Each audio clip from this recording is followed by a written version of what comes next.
If you think the scariest part of flying is just turbulence, you're wrong. The real dangers aren't the storms you see, they're the shortcuts you don't.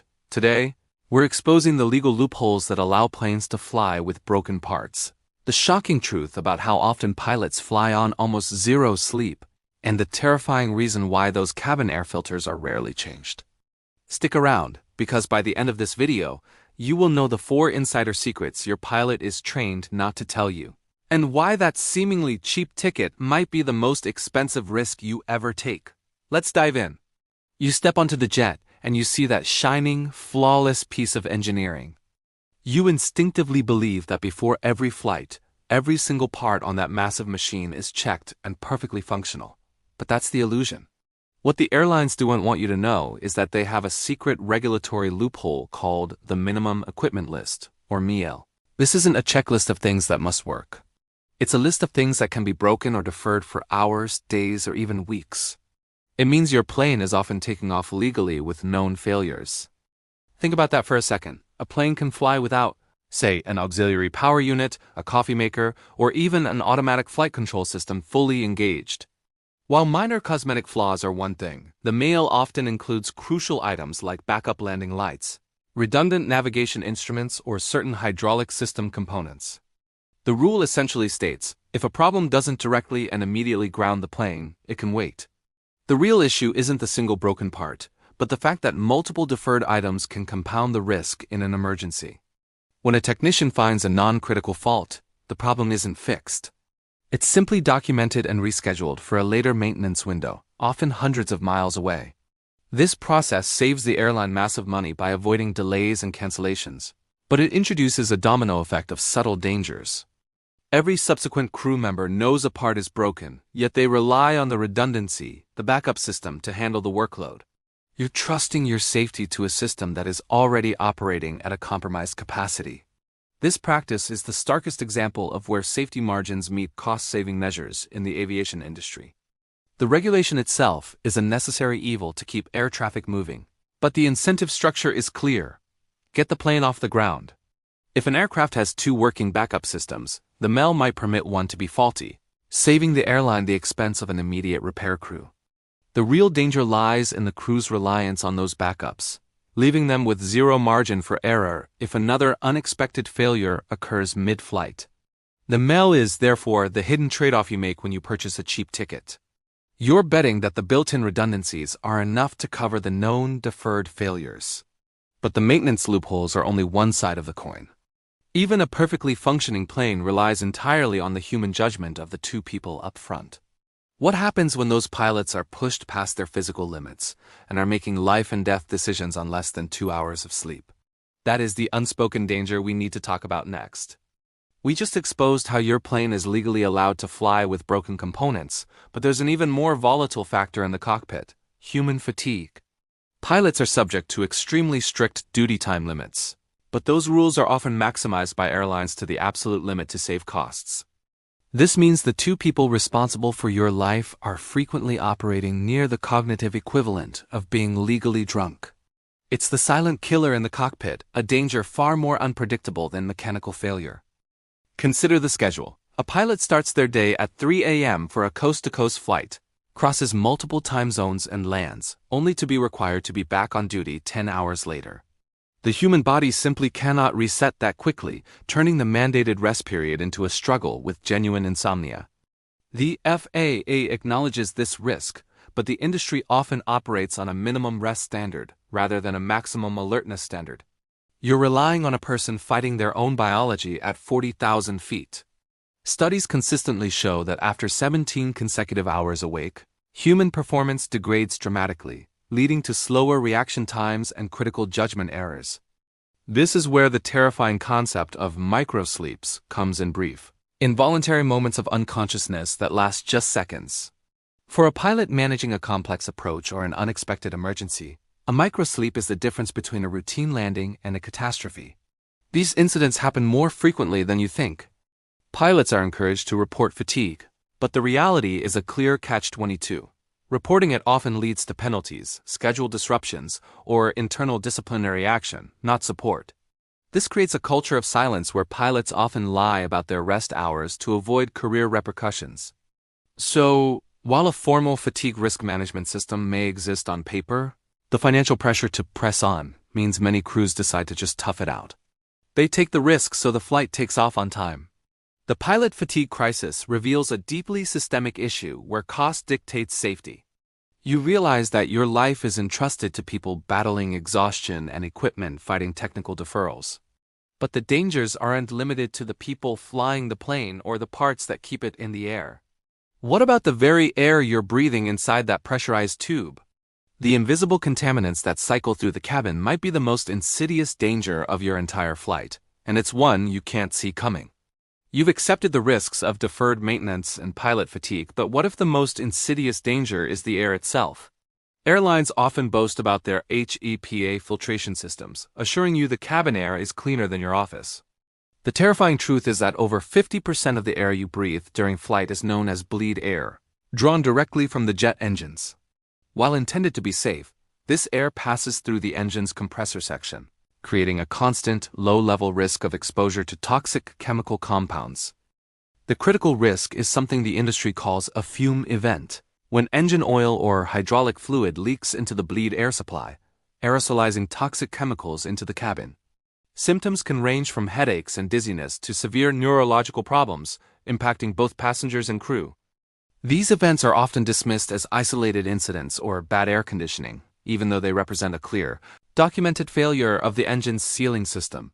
Crew members are trained to manage passengers, not to treat chemical poisoning. While HEPA filters do scrub circulating air of viruses and dust, they do nothing to remove these harmful chemical vapors from the bleed air supply. Worse yet, the efficiency of the filters that handle the recycled cabin air is entirely dependent on the airline's maintenance schedule, which is often stretched to save thousands of dollars per aircraft annually. You are breathing a complex chemical mix through filters that may be long overdue for replacement. The cumulative effect of low-level exposure, particularly for frequent flyers and flight crews, is a major yet underreported health concern known as aerotoxic syndrome. Symptoms like chronic fatigue, memory loss, and breathing difficulties are often misdiagnosed years later. Since the contamination source is technically external to the aircraft's pressurized environment, airlines can easily deflect liability. You take off trusting modern ventilation, but you land having inhaled an untraceable chemical cocktail. Understanding the risks in the air you breathe adds a whole new dimension of anxiety to air travel. But even if the air quality were perfect, there's another hidden danger lurking in plain sight that millions of passengers touch every day. It's not just the people flying the plane or the air filling it, but the structural integrity of the seats and panels themselves. What happens when the passengers themselves become the source of the danger, threatening the entire flight with a shocking new reality? You worry about the engines and pilot fatigue, but you often forget that every flight carries a massive, volatile risk, the person sitting right next to you.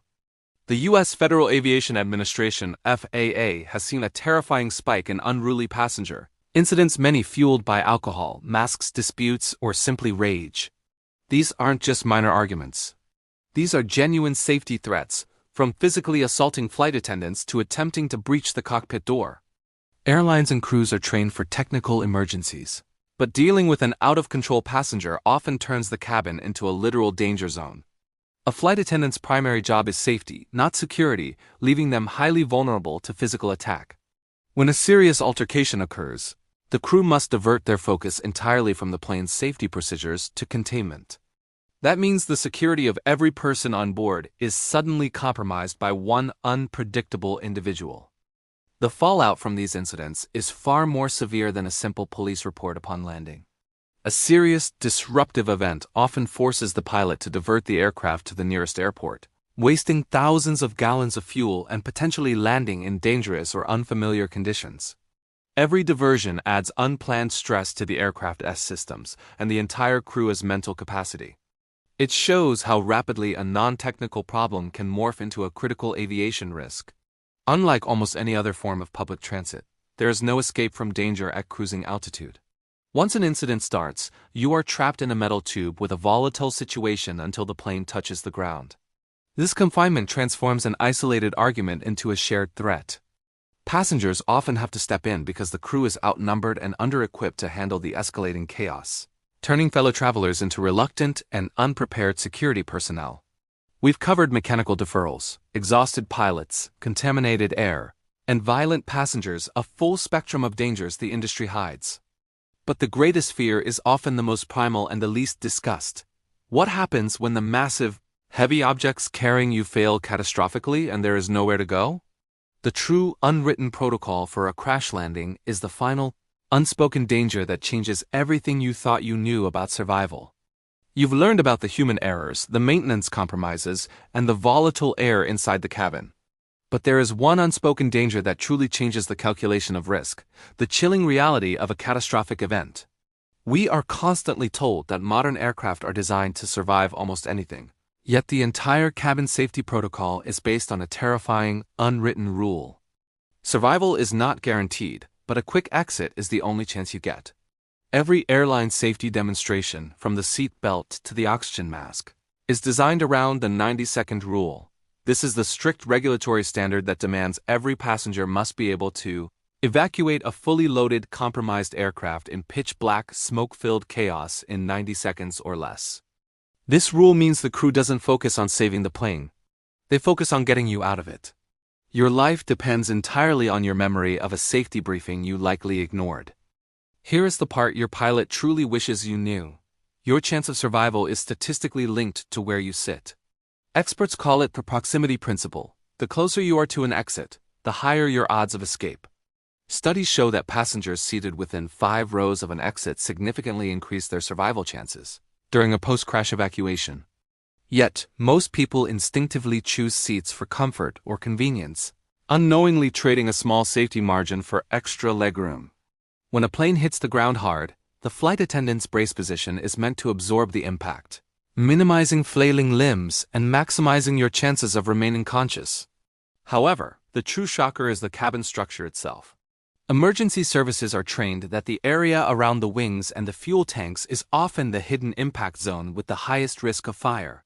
You are placing your faith in the integrity of a structure designed for repeated stress, not sudden, traumatic impact. The unspoken dangers of air travel are not just theoretical. They are integrated into every phase of your journey, from the maintenance log to your row number. Understanding the MAL, the fatigue risk, the toxic air, and the harsh reality of the 90-second evacuation isn't meant to instill panic. It's meant to give you power. You are now one of the few who knows the true, costly price of a ticket. The biggest danger is not knowing. Now that you know, the choice is yours. So now you know the unspoken truth. The risk isn't just turbulence. It's the daily trade-offs the industry makes. The biggest danger isn't flying, it's flying uninformed. If this video opened your eyes to the unspoken dangers or maybe made you question your next booking, let me know. Hit the like button right now to support honest content like this. Drop a comment below and tell me, which of these 5 secrets worries you the most? Was it the broken parts, the tired pilots, or the 90-second rule? I read every single comment. And finally, if you want to keep exposing the secrets and understanding the systems the world tries to hide, don't miss out. Hit that subscribe button and the notification bell so you never miss a deep dive into the hidden truths. Thanks for watching, and stay safe out there.